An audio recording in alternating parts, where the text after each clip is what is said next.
বিএনপির বিরুদ্ধে এই চাঁদাবাজির অভিযোগ, সন্ত্রাসের অভিযোগ কিন্তু পুরো সময়কাল জুড়ে 2024-এর আগস্টের পর থেকেই জামায়াতে ইসলামী জাতীয় নাগরিক পার্টি তুলছে। কিন্তু যেহেতু ওই পক্ষের রাজনীতিকে একটা বিরাট অংশের মানুষ অনুমোদন করে না, কাজেই তারা তখন বিএনপির এই সমালোচনায় তাদের সঙ্গে গলা মেলাতে পারে না। কিন্তু সংবাদ মাধ্যমে রুমিন ফারহানা তখন হয়ে ওঠেন সারা বাংলাদেশে বিএনপি কি করছে সেটার সবচেয়ে বৈধ সমালোচনাকারী।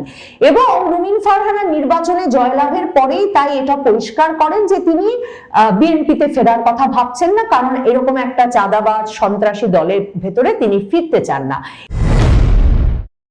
বাংলাদেশে 21শে ফেব্রুয়ারি দিনের সবচেয়ে আলোচিত খবর হয়ে উঠেছে বাংলাদেশের জনপ্রিয় রাজনৈতিক নেত্রী রুমিন ফারহানা, যিনি বিএনপি থেকে বহিষ্কৃত হবার পর স্বতন্ত্র নির্বাচন করে বিরাট বিজয় লাভ করেছেন। সেই রুমিন ফারহানা তার নির্বাচনী এলাকা সরাইলে শহীদ মিনারে 12টা 1 মিনিটে ফুল দিতে যাওয়ার পর সেখানে তিনি বিএনপি নেতাকর্মীদের বাধার মুখে ফুল দিতে পারেননি, তার পুষ্পস্তবক ছিঁড়ে ফেলা হয়েছে।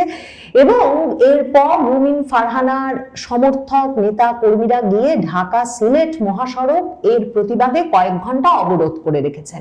এই যে রুমিন ফারহানা, যার পিতা অলি আহাদ একজন ভাষা সৈনিক ছিলেন, তিনি ক্ষমতাসীন বিএনপির নেতা কর্মীদের বাধার মুখে ফুল দিতে যেতে পারলেন না শহীদ মিনারে। এই খবরটি সামাজিক যোগাযোগ মাধ্যমে, বাংলাদেশের সংবাদ মাধ্যমে সবচেয়ে আলোচিত খবরে পরিণত হয়েছে 21শে ফেব্রুয়ারি তারিখে।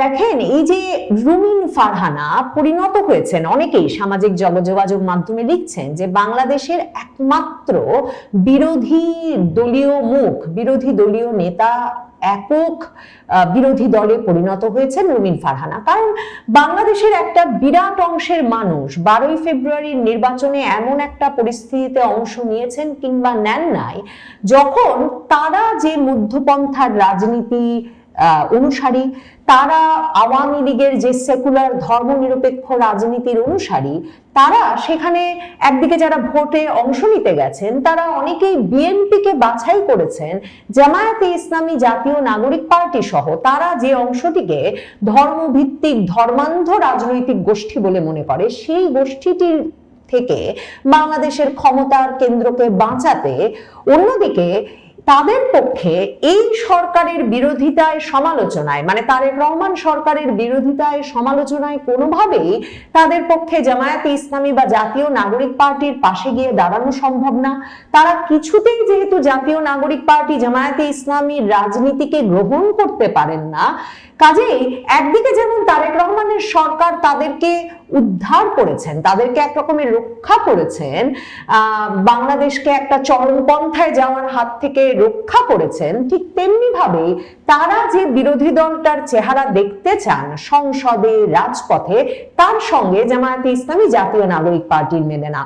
এই দলটি একদিকে যেমন তাদের বিপদটা হচ্ছে, বাংলাদেশের এই অংশের রাজনৈতিক সমর্থক নেতাকর্মীদের বিপদ হয়েছে যে এরা একদিকে যেমন চান যে বিএনপি বর্তমান ক্ষমতাসীন দল জামায়াতে ইসলামীকে শায়েস্তা করুক, জাতীয় নাগরিক পার্টিকে শায়েস্তা করুক, প্রয়োজনে জামায়াতে ইসলামী জাতীয় নাগরিক পার্টিকে শহীদ মিনারে উঠতে না দিক, শহীদ মিনারে যাওয়া আটকাক, তারা যুদ্ধাপরাধীদের দল বলে, তাদের ভাষায় তারা রাজাকারের দল বলে। কিন্তু অন্যদিকে তারা একটা সমালোচনা, বিরোধিতার মধ্যে রাখতে চান বিএনপি সরকারকে, কারণ বিএনপি সরকারও আসলে তাদের আপন সরকার নয়, তাদের প্রথম পছন্দের রাজনৈতিক গোষ্ঠী যেমন নয়, তেমনি তারা মনে করেন বিএনপি সরকারকে নানা কারণে সমালোচনা করা দরকার, কিন্তু তারা তাদের কোনো রাজনৈতিক শক্তি বা গোষ্ঠী সংসদে, রাজপথে, পুরো রাজনৈতিক পরিসরের কোথাও 2024-এর আগস্টের পর থেকে খুঁজে পাচ্ছেন না। রুমিন ফারহানা এককভাবে এত বড় দুর্দণ্ড প্রতাপশালী বিএনপি দলের বিপক্ষে দাঁড়িয়ে ব্রাহ্মণবাড়িয়ার মতো অত্যন্ত রক্ষণশীল এলাকায়, তার বাপের এলাকায় ফিরে গেছেন, যে এলাকায় একসময় তাকে বিএনপি নেতারা বলেছেন তিনি অতিথি, তিনি বিদেশি, সেই এলাকায় ফিরে গিয়ে তিনি রাজনৈতিকভাবে এমন সামর্থ্য শক্তি অর্জন করেছেন যে তিনি এককভাবে রাজনৈতিক প্রচারণা প্রচারণা চালিয়ে গেছেন পুরো নির্বাচনী প্রচারের সময়টায়। তিনি শাড়ি পরেছেন, টিপ পরেছেন, গ্রামের মানুষের সঙ্গে মিশেছেন।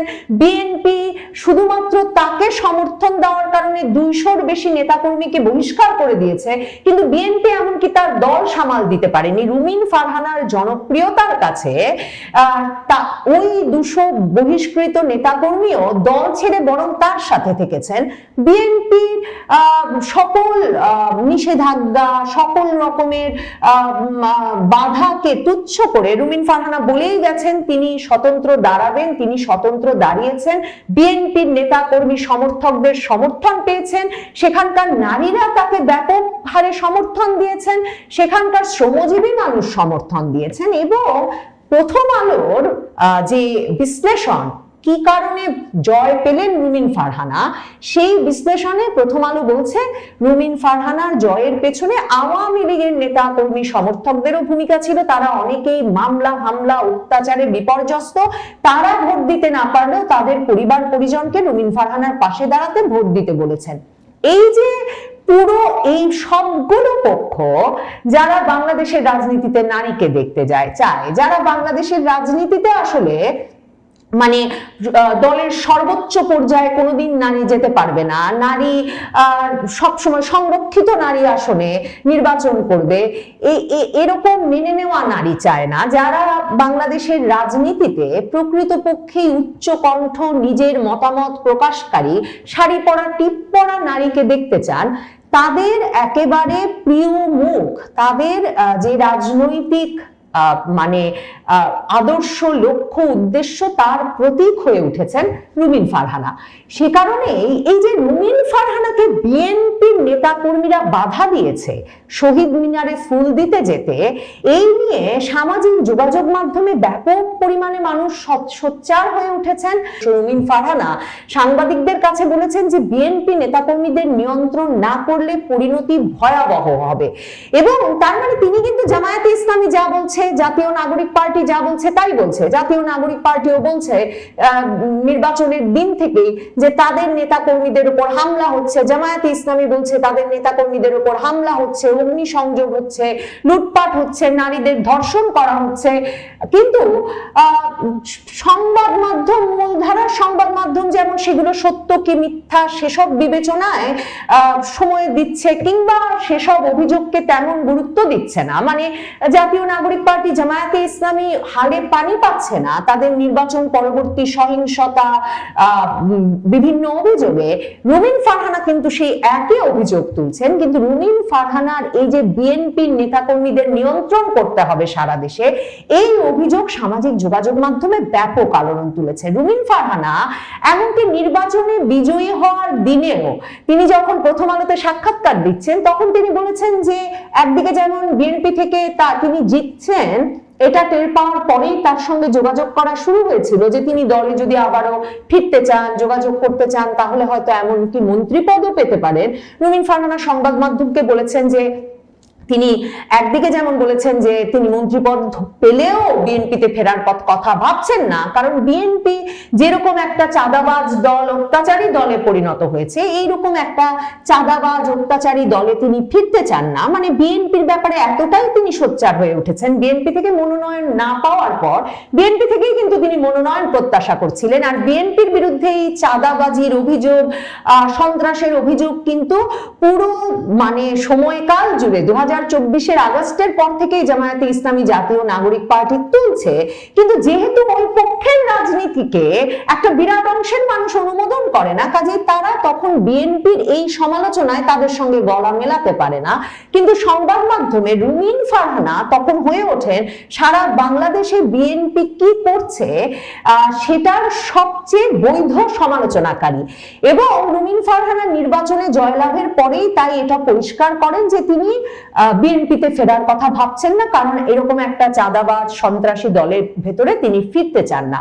এবং রুমিন ফারহানা নির্বাচনে জয়লাভ করার পর সংসদে শপথ গ্রহণ করতে গিয়ে বলেছেন যে তিনি 2018-র যে সংসদে গিয়েছিলেন, নির্বাচনের পর 2019-এর সংসদে, যেখানে মির্জা ফখরুল ইসলাম আলমগীর বিজয়ী হওয়ার পরেও সংসদ সদস্য হিসেবে শপথ নেন নাই, কিন্তু রুমিন ফারহানা সংরক্ষিত নারী আসনের সদস্য হিসেবে সেই সংসদে যোগ দিয়েছিলেন এবং সোচ্চার ছিলেন একজন বিরোধী দলীয় নেত্রী হিসেবে তিনি এবার শপথ নিয়ে বলছেন যে তিনি কোনো পার্থক্য দেখেন না 2018 নির্বাচনের পরের সংসদ আর এই সংসদে, কারণ এবারেও অন্তত 30% আওয়ামী লীগের সমর্থকেরা ভোটে অংশগ্রহণ করতে পারে নাই। কাজে 2018 নির্বাচন যেমন বিএনপি অংশগ্রহণ ব্যতীত গঠিত হয়েছিল, ঠিক তেমনি এবারের সংসদও তিনি মনে করছেন যে 30% আওয়ামী লীগের অংশগ্রহণ ব্যতীত গঠিত হয়েছে। কাজে এদের সমর্থন ছাড়াই যে সংসদে যেতে হচ্ছে এটা মেনে নিতে হবে। এটার সাথে সাথে বাংলাদেশ ভারতের সংবাদ মাধ্যমগুলোতে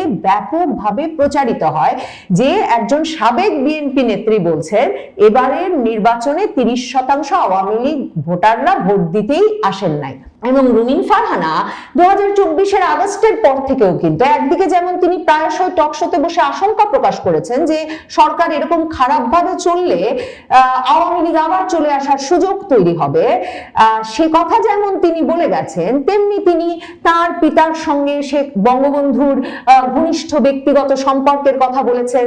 তার পিতার সঙ্গে এমনকি বঙ্গবন্ধুর স্ত্রী শেখ ফাজিলাতুন্নেসা মুজিবের যে হৃদ্যতার সম্পর্ক সেসব কথা বলেছেন।